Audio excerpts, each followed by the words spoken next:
So it is eclipse day, not total eclipse, but we're going to have the eclipse. So be safe, wear your glasses. It's a once in a lifetime, not really experience because it's happened before and it'll happen again, but pretty cool day. I hope everybody gets the opportunity to step outside this afternoon. Okay. We're going to jump into some stuff here. Mr. Jones is joining, and Good morning. morning. You get your total eclipse glasses, Mark? I got him. I'm ready All to right. go. Okay.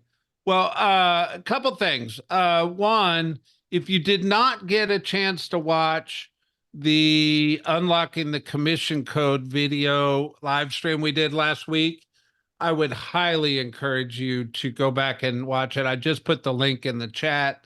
It's an hour long, but it's your peers going through scripts and dialogues, and it's a really powerful thing. So make sure you check that out. It's All so right, good. Mr. So good. Jones. Luke this morning was able to kind of go through the stats and update on the realestatestats.com. If you're familiar, make sure you go there. March didn't come out as good as last March last year. Mm, And we're kind of wrapping out the first quarter here. And I will say, we don't normally pull all statistics till about the 15th of the month because real estate agents, for whatever reason, don't close everything out. But I right. feel pretty confident on the 8th that we've got a good representation of what March Yeah. looked like. But as it stands, as of this morning, March was down 13.44%. Hmm. um, from last year. So I'm a little baffled by this, and let's talk through it because uh, we've been saying on here we were expecting 2024 to be about 15% more than 2023. And I'm Hmm. still going to hold that prediction for now because I believe come this time period, May, June, the market's going to outperform what it did the second half of last year. Um, I'm expecting some help with interest rates. I don't Right. know that we'll get it, but I'm expecting it. What do you think, Mark, as you just look at this? So Are you shocked my or? take on this, no, actually, I'm not shocked. And one of the reasons is March, even though it's a 31-day month, and typically we have more sales in March as the spring market ramps up. This year, the 29th or the 29th is a Friday rather, so the 30th and 31st were on a weekend. So we really had 21 business days in March, and Yep. one of those was a holiday, federal holiday. So it was actually 20 business days. So it was actually more like a February number of days for closings. So I would not be surprised if April is higher Yeah. than March this year because we actually have more business days in April this month than March. Mark, you're so smart. I hadn't even thought of that. And I always try to draw lines at the quarters for comparison purposes. And first quarter this year certainly uh underperformed first quarter last year. But I For do sure. think, Mark, you're right. I think it was odd on the calendar. Right. And if you compare one month over the same month the previous year, the way that the weeks fall and the holidays fall and things like that. For instance, Easter sometimes is in April. Actually, most Right. of the time it's in April. Right. Uh, but it 100% fell into March. So yeah, you're right. I think April will be better. Um, I still think we're going to have a better year in 2024 than we had in 2023.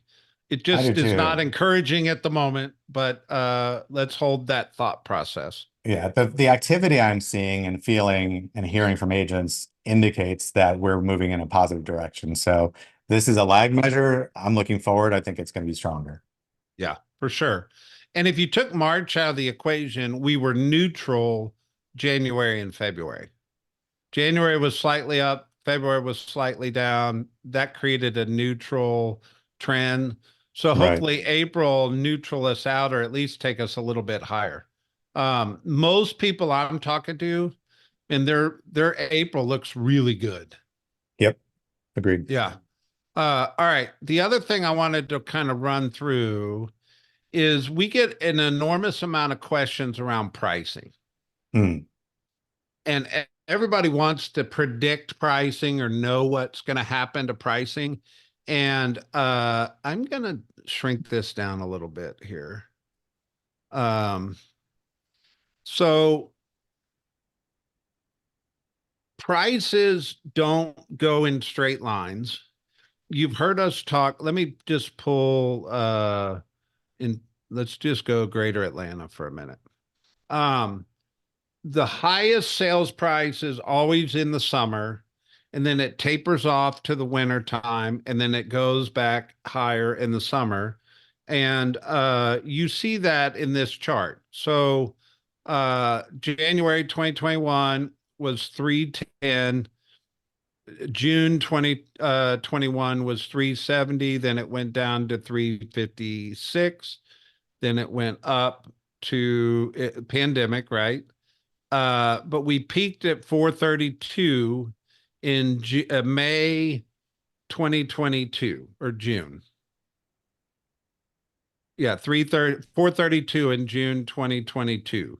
Then it went right. down to 375, and then it went up to 426, and then it came down at the beginning of this year. It was around 400, but look what happened year to date. So we turned the corner of the year at 400,000 median sales price. Then January was 415. I'm sorry, January was 400. February was 415, and March just came in at 425. Now, if you take that price and go back across this graph, it's at an all-time high. Right. The only price that topped it was this 432 in the summer of 2022.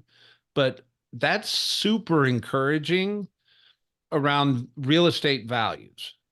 So if you look at the commentary Luke put up at top, uh, March 2023 median home price was 369. In February this year, it was 390. Right. And then that's a 5.69% increase year over year of all FMLS. And then and in Greater Atlanta, it was 395 a year ago, and it was 425 in February, which was almost a 7.6% increase. And this needs to say March. It's not March. It's March, not February. Hmm. But so prices are way up, Mark. Yeah, I mean, I think it goes back to supply and demand, right? Like the limited supply we have is keeping prices up. Demand isn't diminishing enough to lower prices. It would have to go way down because right now, if something's priced well and looks good and is moving ready, it's still getting multiple offers, right? So there's pent-up demand out there. So I really feel like the limited supply is what's keeping these prices high. 100%. Um, And also just a side note, the way to use that information is this is where you talk to a buyer about not waiting, right? Like oh, nationally, the numbers say, last year they went up about 0.9%. This year they're projecting 2.2% nationally. Look what it's doing in Metro Atlanta, between 5 and 7%. So you can wait, but for rates to come down, but the prices are going to go up in the meantime, and you're not going to save anything. In fact, you might you're going to lose. lose if this holds true. You will lose money waiting for rates to come down to 6. Correct. And you might lose your opportunity to even get into the housing market if, depending on Yeah, your price point. there you go. All right. Another commentary I want to hit is home inventory. So let's just look. Well, here, let's look Greater Atlanta. All right. So right now, there's 4,500 units in inventory, which is really high. But days on market has come down. Okay. So you historically know the summer months, the days on market bottoms out and it's higher in the winter months, lower in the summer months. Right. But our days on market, even though we sold less houses, is less in 2024 than it was in 2023. Right. So they're moving faster. And then we've talked about this many times. You see it high in the winter. I'm sorry, high in the winter, low in the summer, high in the winter, low in the summer. And Right. then pandemic market, high in the winter, low in the summer, high this winter, and we expect this pink line to keep coming down. And I think days on market sooner than later is going to be less than 2 weeks. Yeah, I agree. The demand in the spring/summer market is always high, which keeps days on market low. Yeah. So, Mark, help me develop this point. Why do I need to know this information? Meaning, one of our goals on these industry updates is not just to sit here and report data, Right. but I want to empower you or equip you with data that makes logical conversation, not emotional conversation. I Right. mean, develop that out. Why would I need to know this, or how would I use this even more? Yeah, so for the days on market, this is great for a seller conversation when you're talking about a price reduction. You only have, a limited amount of time before the market is spoken and it says, yeah, this should have sold already if it was priced right. Right. So as the days on market comes down, that window gets smaller and smaller. So if you're taking a listing and you're not 100% comfortable with the price that it's going to move within the sort of standard days on market for the market right now, you should write something into on the front end saying if it's not down or if it's not sold rather, and we don't have a solid offer within, what is it, 18, 17 days now, Yep. then we should be doing a price reduction at that point. And the next price reduction that makes sense would be this, and write into the listing agreement on the front end. But this is your data that shows like, look, on average, homes are selling in 17, 18 days. They're going off market. So if we've been on the market for a month, we're way beyond where we should be, which means the price is too high or there's a problem with the property. Yeah. You know what else is going to make its way into this conversation, Mark, which is not popular, but we should make mention, is if a seller is hell bent on not offering buyer compensation Mm, and that property doesn't sell in those 14 days, right. that could be a conversation too. Saying, Absolutely. hey, listen, at this point in time, it's necessary for you to offer this. Right. I mean, it's the Um, price, the property, or the positioning, right? And yeah, positioning is marketing. yeah, for sure. Okay, so inventory by month, we're sitting at 2.9 months in inventory. Um, I want people to clue into this conversation for a second. Is I promise you, prices will hold strong unless we get north of 4 months of inventory. So At inventory least. is starting to climb, but I don't think we're going to get anywhere near 4 months of inventory anytime soon.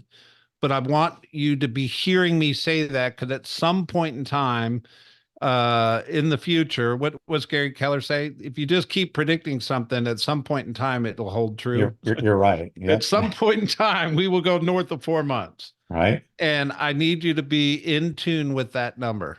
Um, Outside of that, Mark, I mean, there's so many stats we're going to go through on that stats event.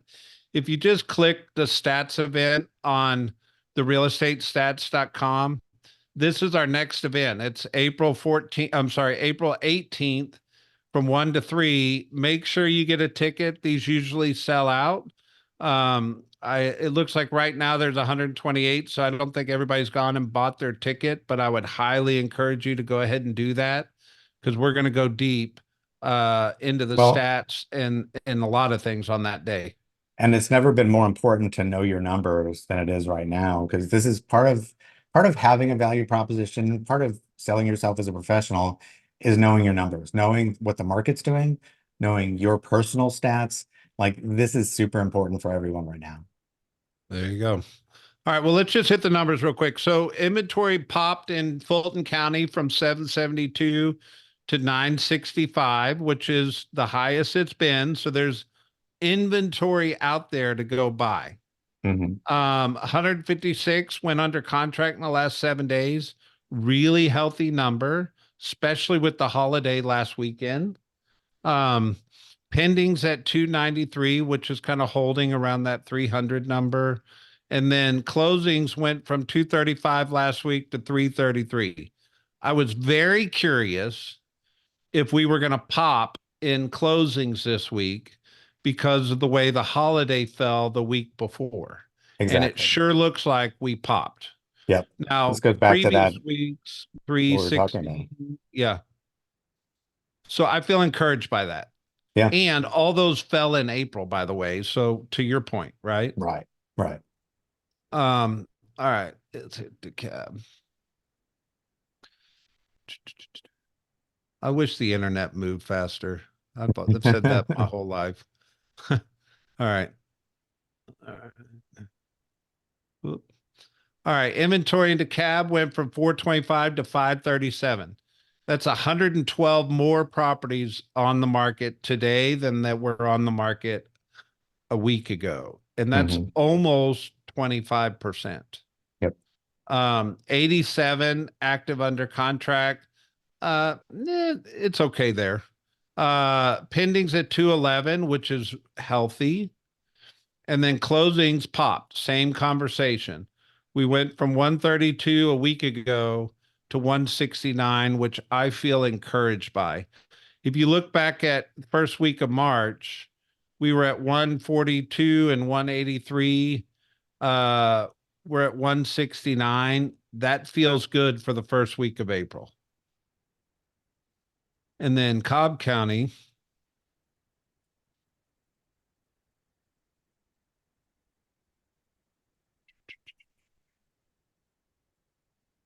inventory went up 419, which is healthy. 97 active under contract, which is very healthy. 188 is a little bit down from where it was. But the closings certainly popped, Mark. And Yep. same conversation, right? Like starting off April, that's really, really positive. Right. All right. Um, this is crazy. Mhm. So there was a settlement. And by the way, do we live in a litigious environment or what? Oh yeah. Uh 55,000 home sellers received 62 million in refunds from Open Door, and basically they get $1,000. Okay. Now, I want you to read this article and kind of read between the lines of this article. How do we feel about Open Doors business practices?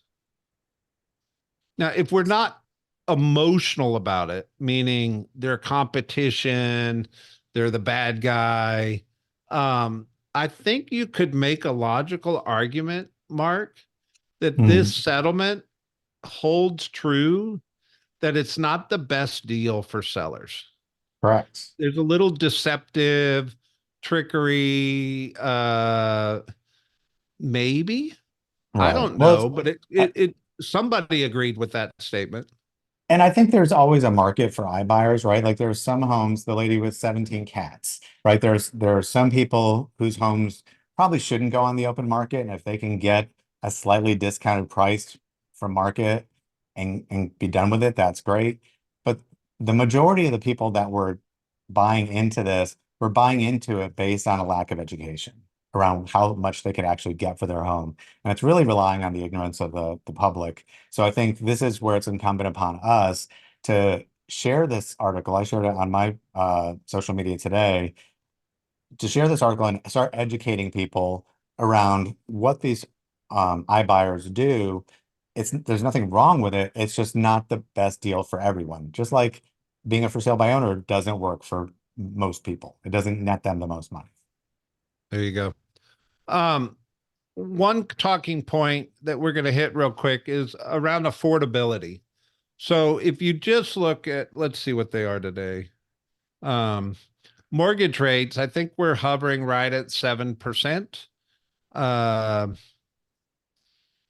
and today's mortgage rates. Yeah, we're right at 7.01 on that 30-year fix. Mhm. It creeped up to like 7.05, I think, last week. Um, Anytime it's over seven, I think the consumer waivers for a minute. I think there's more movement when this has a six in front of it, but it's going to bounce around seven for a while, probably till May, June, guys. So you're not going to see a whole lot of movement here. All that to say, it creates affordability issues. And I feel encouraged when I saw these articles, Mark. Um, Workforce housing developer eyes Ben Hill for a 71 home community. Uh, and they're working on affordable housing. And this community is west of the airport. And then this community, 31-acre affordable housing project, lands 2 million in federal funding. So I think we're going to start to see the government try to really help us create more affordable housing. Right. And I, Well, I we I need it think that's a badly. good thing for our city. Absolutely. And and these are both in the city of Atlanta. One is just outside the perimeter, Ben Hill, Yep. and then this is inside the perimeter, south of downtown. So I think it's going to be, you're going to see, I think, a lot of governmental slash like public-private partnerships going into business together to create some affordable housing because the government's going to give incentives to developers to have that workforce housing. Because right now, we don't, we it's too expensive to live in town if you work in town for a lot of people. Yeah. So I think it's something to keep our eye on. All right, I want to hit this article. So, Mark, have you ever made the statement list to last or listing agents control the market or um, to be a seasoned list or a seasoned real estate professional, you have to become a listing agent. You've made all Yep, those statements, right? correct. Yep. Why does that hold true? I think a big part of it is people see your name on a sign, right? They see when they're looking for houses, even though it's like a full-time hobby for most people, even if they're not in the market right now. So they're looking on Zillow, looking on Redfin, whatever, and they see your name attached to a listing. So it just gives you credibility when they see your name on a sign in front of someone's yard and then they say it's sold, it gives you credibility. You could be a buyer's agent for years and no one in your neighborhood ever see your sign. Right. So they don't So know. It's here's the almost like deal. buyer's agents are invisible to the public. I think it's a perspective and it's a mindset that if you plan on being in this industry and you want to win in this industry and you want to win big in this industry, you got to be focused on the listing side of your business. And Jeff Glover wrote this article. If you know Jeff Glover, he's a top trainer coach with KW up in the Detroit market. Mhm. But he put this list together, and I thought it was worthy of this update. So here they are. The top 10 says become the employer, not the employee, meaning the employer holds the inventory. They own the inventory while the buyer's agent spends all their time showing and selling the listing agent's inventory. So you hold the power if you're the listing agent as an employer in this concept, not the employee out there trying to buy whatever inventory somebody else took. Um, Greater recognition in your market. Mark, you were just talking about that, right? Like Mhm. if I live in a neighborhood, in whatever neighborhood you live in, you read the name on the signs. And I feel like signs are an old, dated thing, but it's not. Right. It is Well, a mind share of the consumer who dominates that neighborhood. Right. And good listing And agents are doing circle prospecting, sending out postcards, all of that stuff. So they see your name not just on the sign, but in multiple channels. it certainly is a credibility thing to have inventory and have listings. Referrals, more referrals go to listing agents and buyer's agents. Perception is that listings require more skill, and therefore clients ask for an expert from an agent they already know. Unlike calling on a listing as a buyer, when you get a reputation for being an agent who works with sellers, you're more likely to win more referral business. I agree with that statement. Do you? Absolutely. Uh, I will say, if you're a retail store and you have an inventory of shirts on the shelf, you have the ability to anticipate your future income. But if you have no shirts on the shelf, you don't have the ability to predict your income as much. So being that listing agent allows you to have some kind of predictability around the income that's coming. The next one's two transactions for every client. Uh, Mark, we made statements and then I'll let you explain it. But for every great listing, properly marketed, positioned, and priced, you should sell two transactions for every listing you take. And why is that? Well, number one is listings bring buyers because you do open houses, right? So a lot of buyers come, and if they're unrepresented, that's a potential for you to get a client. So that could be one sale that comes from it. Another one is the circle prospecting and open houses reach out to neighbors. And neighbors, we used to call them nosy neighbors. Nosy neighbors are sellers, and sellers are coming to your listing to see how much it's worth and what it looks like, so they can compare it to their own. So they're Or, interested in selling their house, whether it's today or in the future. yep. Better stats for reviews and marketing. It's listings tend to get more reviews than buyers do. Um, Also, if you're any kind of internet-based agent, you claim your sales based on the listing, not so much the buyer. Yet, that doesn't mean you can't have reviews and you can't have marketing around the buyer side. It's just better if it's the listing side of your business. More control your income. Same thing in the retail analogy. If I have certain number of shelves shirts on the shelf, I can control my sales more than I can if I don't. Um, Right. ROI, return on investment, but where I think this really speaks, Mark, is time and the amount of time it takes to actually manage a listing compared to managing a buyer and inspections and repairs and lenders and all that stuff is Right. drastically different. So if you're a listing agent, you do have a better return on your investment, especially when it comes to time. For sure. And he put this one in here. You want to comment on this? What's a more unreal life? I mean, I found this a little bit interesting. I mean, I guess what he's talking about is like having a more ability to have a work-life balance where like a listing agent you could be Monday through Friday. It's harder to do that as a listing agent to be Monday through Friday, 9 to 5, right? Correct. Evenings and weekends are sort of buyer agent time because they're going on the buyer schedule. Whereas on a listing, you're going on your schedule. Yep. The interesting thing is this is true in a seller's market. It is true in a seller's market, which we've been in for years and years and years. Hmm. Uh, so the two things, if I had my dreams come true, Mark, Hmm. one is everybody got amazing at doing buyer consultations and discussing commissions, and we're working strategies on that. But the other dream would be we develop and our agents develop becoming incredibly great listing agents. And those two things alone navigate the future better than anything else. Absolutely. Great buyer consultations and great listing agents. And I believe that's the future. And I'm excited about it because that's what we're training, coaching, and that's where all our dialogue is going. I think Keller Williams agents are poised for massive success if they lean into the changes that are happening in the industry right now. Yeah. All right, couple questions. The Keith. Uh, Vicky said, I got a question. Does any of these articles outline what is affordable housing? What is the price point they're targeting?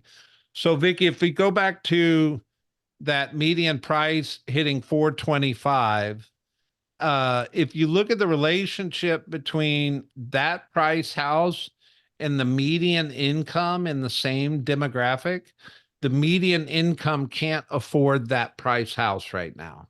So it would be anything south, not geographically, but south of that number would be considered affordable housing. And the easiest way to describe affordable housing is Okay. the Well, it's in the median sides. We can't income. use it for like half the flight.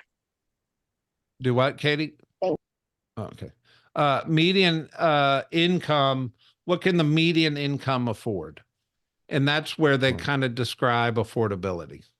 And most affordable housing programs focus on anywhere from 60% of the area median income up to 100%.